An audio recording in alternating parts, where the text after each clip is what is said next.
ભાવનગરમાં નકલી નોટના કાળા કારોબારનો ભાંડો ફૂટ્યો છે। રેલવે સ્ટેશન નજીકથી એલસીબીની ટીમે એક શખ્સને 343 નકલી ચલણી નોટ સાથે ઝડપી પાડ્યો।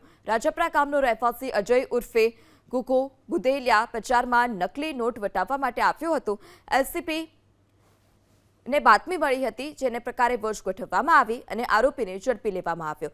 તપાસ કરતા નકલી નોટ મળી આવી। એલસીબીએ અજય પાસેથી 343 નકલી નોટ, એક્સેસ મોપેડ સહિત 50,000થી વધુનો મુદ્દામાલ જપ્ત કર્યો છે।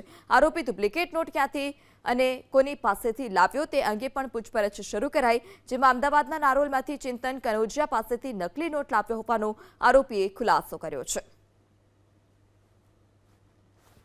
ભાવનગરમાં નકલી નોટના કાળા કારોબારનો ભાંડો ફૂટ્યો છે। રેલવે સ્ટેશન નજીકથી એલસીબીની ટીમે એક શખ્સને 343 નકલી ચલણી નોટ સાથે ઝડપી પાડ્યો। રાજપરા ગામનો રહેવાસી અજય ઉર્ફે ગુગો બુદેલિયા બજારમાં નકલી નોટ વટાવવા માટે આવ્યો હતો।